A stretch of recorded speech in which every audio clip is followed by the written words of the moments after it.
Faiseur de lune, chapitre 1, deuxième partie, les étoiles ont une mémoire. Le faiseur de lune resta immobile.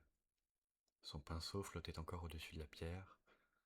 Le silence qui suivit fut si profond que l'on entendit, très loin, le chant d'une comète traverser le ciel.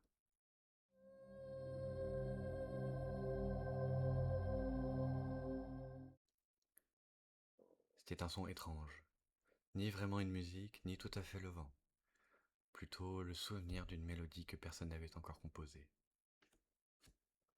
Le vieil artisan ferma les yeux. Il connaissait ce silence. Il ne s'agissait pas de l'absence de bruit, c'était l'absence de quelque chose de bien plus précieux. Pendant des siècles, chaque nuit, une infinité de fils lumineux montaient de la terre jusqu'à son atelier. Ils étaient invisibles aux hommes, les enfants, pourtant, les apercevaient parfois. Ils les prenaient pour des étoiles filantes. Les poètes, eux, parlaient d'inspiration. Les musiciens y voyaient des notes oubliées. Mais le faiseur savait ce qu'ils étaient réellement, des rêves. Chaque rêve naissait dans le cœur d'un être humain. Puis, ils s'envolaient légers comme une plume.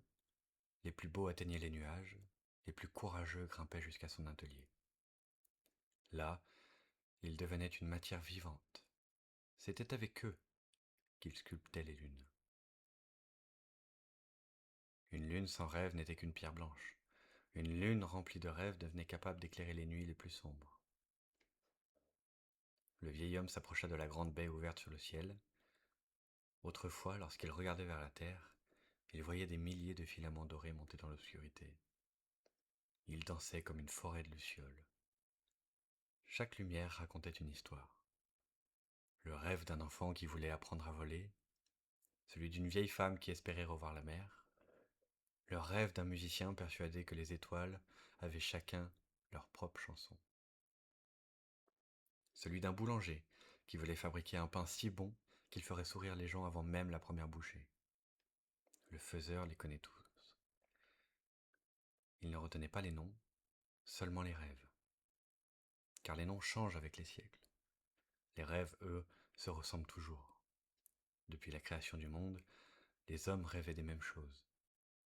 Être aimé, être libre, comprendre, créer, retrouver.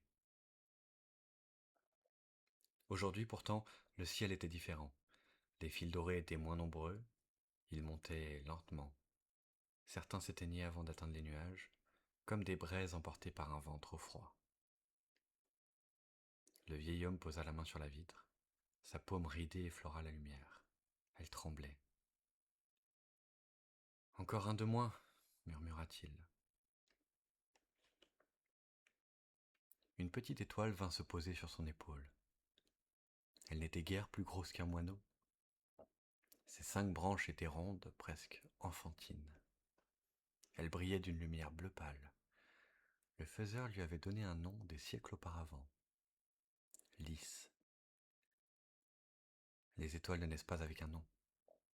Elles attendent qu'une personne les regarde assez longtemps pour leur en offrir un. Depuis plus de 800 ans, Lys ne quittait presque jamais l'atelier. Elle tournoya devant le visage du vieil homme. Sa lumière clignota 2 fois, puis 3. Le faiseur comprit. Toi aussi, tu les sens disparaître. L'étoile décrivit un cercle dans les airs, puis elle s'élança vers la grande salle. Le vieil homme la suivit. Au centre de l'atelier se trouvait un immense bassin circulaire. L'eau y était parfaitement immobile, si transparente qu'on avait parfois l'impression qu'il n'y avait rien. Pourtant, ce bassin n'était pas rempli d'eau. Il était rempli de nuit. Chaque soir, une seule goutte de nuit venait s'y déposer. Depuis le premier crépuscule du monde, lorsque le faiseur voulait observer la Terre, il lui suffisait de regarder sa surface.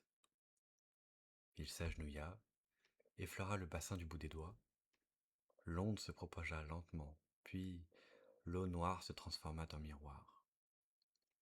Il vit d'abord les montagnes, puis les océans, les villes, les forêts, les villages, et enfin les hommes. Ils couraient, toujours. Ils traversaient les rues sans lever la tête. Les enfants marchaient les yeux fixés sur les écrans lumineux. Des couples regardaient leur téléphone pendant que les lunes éclairaient leur visage. Dans une grande ville, un petit garçon montra le ciel du doigt. Son père répondit sans même regarder. Plus tard. Le garçon baissa la main. Le faiseur sentit quelque chose se fissurer au fond de lui. Le miroir poursuivait son voyage. Une vieille dame observait la pleine lune depuis son balcon. Elle souriait. Autour d'elle, 4 immeubles illuminaient la nuit. Personne d'autre ne regardait. Puis apparut une école. Une institutrice demanda. Qui peut me dire combien il y a de planètes? Toutes les mains se levèrent. Et qui sait reconnaître les constellations? La classe entière resta silencieuse. Le vieil homme referma doucement la main. Le bassin devint calme. Lys s'était posée au bord. Sa lumière était devenue très faible. Ils apprennent tant de choses, murmura le faiseur. Il marqua une pause, mais ils oublient de contempler. Le mot resta suspendu dans l'air. Contempler. C'était peut-être le plus ancien des pouvoirs, celui qui permettait de voir le merveilleux là où les autres ne voyaient qu'une habitude. Il se leva lentement, ses articulations craquèrent comme de vieilles branches. Il traversa l'atelier jusqu'à une immense bibliothèque. Elle était si haute qu'aucun plafond ne semblait pouvoir la contenir. Des milliers de livres y reposaient. Le premier racontait le tout premier rêve d'un enfant. Le dernier n'avait pas encore été écrit. Le faiseur posa la main sur une reliure couleur ivoire. Elle portait un titre gravé en lettres d'argent. Le grand registre des songes. Il souffla doucement dessus. La poussière ne s'envola pas. Dans cet atelier, la poussière était faite de lumière. Le livre s'ouvrit tout seul. Les pages tournèrent rapidement, très rapidement, comme si elles cherchaient quelque chose. Puis elles s'arrêtèrent. Le vieil homme fronça les sourcils. Une page entière était blanche. Cela n'était jamais arrivé. À côté, une phrase venait d'apparaître. L'encre semblait encore fraîche. Lorsqu'un enfant cesse de rêver, une étoile perd son nom. Lorsqu'un monde cesse de rêver, même les lunes peuvent oublier pourquoi elles brillent. Le silence tomba sur l'atelier. Même les étoiles cessèrent de bouger. Le faiseur referma lentement le livre. Pour la première fois, depuis qu'il fabriquait les lunes, il sentit naître une peur qu'il ne connaissait pas. Non pas la peur de l'échec, ni celle de la solitude, mais une peur bien plus ancienne.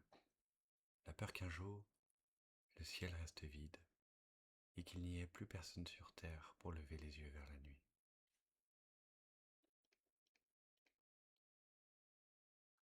Le faiseur de lune, chapitre 1, troisième partie. La lune qui refusait le ciel. Le grand registre des songes était refermé depuis plusieurs minutes. Pourtant, le faiseur de lune restait immobile. Les mots inscrits sur cette page blanche continuaient de résonner dans son esprit. Lorsqu'un monde cesse de rêver, même les lunes peuvent oublier pourquoi elles brillent. Jamais le livre ne s'était trompé. Jamais. Depuis des millénaires, il n'écrivait que des vérités qui n'étaient pas encore arrivées. Le vieil artisan leva les yeux vers les immenses verrières de son atelier. Au-delà, le ciel semblait calme, trop calme. Les étoiles étaient nombreuses, mais elles brillaient d'une lumière différente, plus froide, comme si chacune d'elles retenait son souffle. Puis, un bruit se fit entendre, un bruit si discret qu'il ressemblerait presque à un soupir. Le faiseur se retourna. Dans l'ombre de l'atelier, derrière les immenses blocs de pierre lunaire, quelque chose venait de bouger. « Je sais que tu es là, dit-il doucement. Le silence. Puis, une petite silhouette blanche apparut lentement. Elle n'était pas plus grande qu'une table. Sa surface n'était pas encore parfaitement ronde. Quelques morceaux semblaient encore inachevés comme une sculpture que l'on n'aurait pas terminée. Deux grands yeux d'argent observaient timidement le vieil homme. Le faiseur esquissa un sourire. « Te voilà enfin. » La petite lune hésita, puis roula lentement jusqu'à lui. Les jeunes lunes ne marchaient pas. Elles glissaient doucement sur le sol de l'atelier, portées par leur propre lumière. Depuis toujours, le vieil artisan s'agenouilla. « Tu m'observes depuis plusieurs nuits. Pourquoi te caches-tu » La petite lune baissa les yeux. Lorsqu'elle parla, sa voix ressemblait au tintement d'une clochette portée par le vent. « Parce que j'ai peur. » Le faiseur fronça légèrement les sourcils. Une lune pouvait être curieuse, joyeuse, rêveuse même. Mais il n'en avait jamais rencontré une qui connaisse la peur. « De quoi as-tu peur » Elle leva lentement son regard vers l'immense ouverture donnant sur la terre. « Du monde. » Ces deux mots suffirent à faire naître un silence. Le faiseur attendit. Il avait appris au fil des siècles que certaines réponses avaient besoin de temps pour trouver leur chemin. La petite lune reprit. Les autres montent dans le ciel sans se poser de questions. Elles éclairent les océans, les montagnes, les forêts. Elles reviennent heureuses. Mais moi, elle hésita. Sa lumière vacilla. Moi, je les regarde avant de partir. Le vieil homme sentit son cœur se serrer. Et qu'as-tu vu ? La jeune lune se tourna vers la terre. Pendant un instant, ses yeux semblèrent contenir toutes les nuits du monde. J'ai vu des villes si lumineuses qu'elles ne voient plus les étoiles. J'ai vu des enfants qui connaissent le nom de 100 héros, mais pas celui de la constellation qui veille au-dessus de leur maison. J'ai vu des amoureux qui se promettaient l'éternité sans jamais lever les yeux vers le ciel qui les écoutait. J'ai vu des vieillards regarder la lune seule, toujours seule. Sa voix devint presque un murmure. J'ai vu des milliers de personnes traverser la nuit sans jamais la rencontrer. Le faiseur ne répondit pas, parce qu'il savait qu'elle disait vrai. La petite lune continua. Alors, je me suis demandé. Elle inspira profondément. À quoi sert une lune si personne ne la regarde ? Ces mots frappèrent le vieil artisan plus fort qu'un marteau. Pendant des siècles, il avait fabriqué les lunes. Jamais il ne s'était demandé pourquoi. Parce que certaines choses semblent tellement naturelles qu'on oublie de leur chercher un sens. Il fabriquait les lunes éclairaient la terre. C'était ainsi, depuis toujours. Mais aujourd'hui, une enfant venait de poser une question qu'aucun sage n'avait osé formuler. Le faiseur se leva lentement. Il approcha de la grande fenêtre. Au loin, la terre tournait paisiblement. Belle, fragile, vivante. Tu crois que les hommes ont oublié la nuit ? Oui. Tu crois qu'ils ne rêvent plus ? Je crois qu'ils rêvent encore, mais qu'ils n'ont plus le temps de s'en souvenir. Cette réponse fit sourire le vieil homme, un sourire triste, parce qu'elle était plus juste qu'il ne l'aurait voulu. Il posa doucement sa main sur la surface encore lisse de la jeune lune. Sais-tu pourquoi je grave une phrase dans chacune d'entre vous ? Elle secoua la tête. Parce qu'une lune ne brille pas grâce à la lumière qu'elle reçoit, elle brille grâce à ce qu'elle choisit d'éclairer. La petite lune réfléchit. Je ne comprends pas. Le faiseur sourit davantage. Les hommes pensent que vous éclairez les chemins. Ils se trompent. Vous éclairez les regards. Vous vous rappelez à ceux qui lèvent les yeux qu'il existe quelque chose de plus grand qu'eux. Vous ne chassez pas l'obscurité. Vous empêchez simplement les cœurs de croire qu'ils sont seuls. La jeune lune resta silencieuse. Ses yeux se remplirent d'une lumière nouvelle. Mais cette lumière ne dura qu'un instant. Et si plus personne ne lève les yeux? Le vieil homme ne répondit pas, parce qu'il connaissait la réponse. Le vent entra doucement dans l'atelier. Il fit danser les rideaux de lumière suspendus au plafond. Au même instant, un bruit étrange retentit dehors. Un son grave, lointain, comme une immense cloche que l'on n'avait plus entendue depuis des siècles.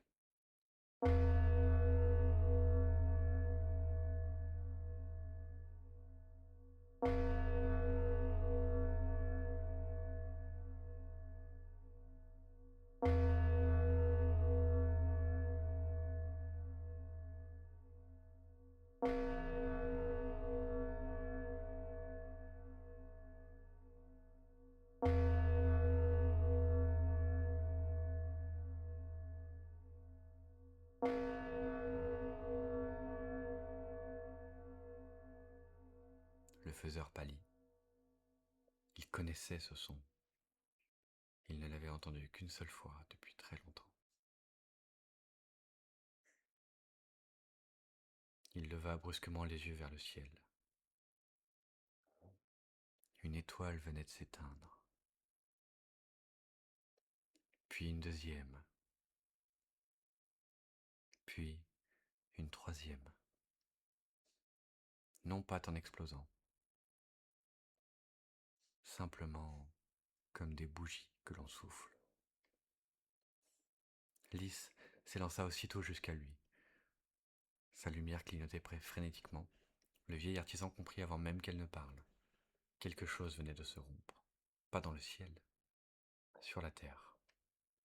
Et si cela continuait, ce ne seraient plus seulement les étoiles qui disparaîtraient. Les rêves eux-mêmes finiraient par s'effacer. Le faiseur serra son vieux marteau contre lui. Pendant des milliers d'années, il n'avait jamais quitté son atelier. Jamais. Son devoir était de fabriquer des lunes, pas de changer le monde. Pourtant, en regardant les étoiles mourir une à une, il sentit naître une certitude. Peut-être était-il temps pour la première fois depuis l'aube des temps de descendre parmi les hommes.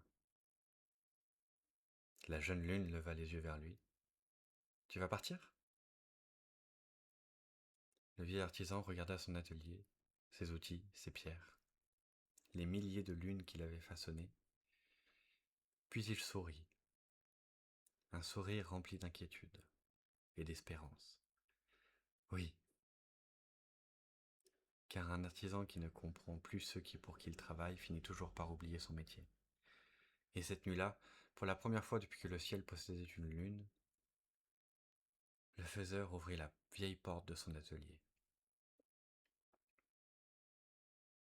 Devant lui s'étendait un escalier de nuages que personne n'avait emprunté depuis des millénaires. Il inspira profondément, puis posa un premier pied vers le monde des hommes. Le voyage venait de commencer.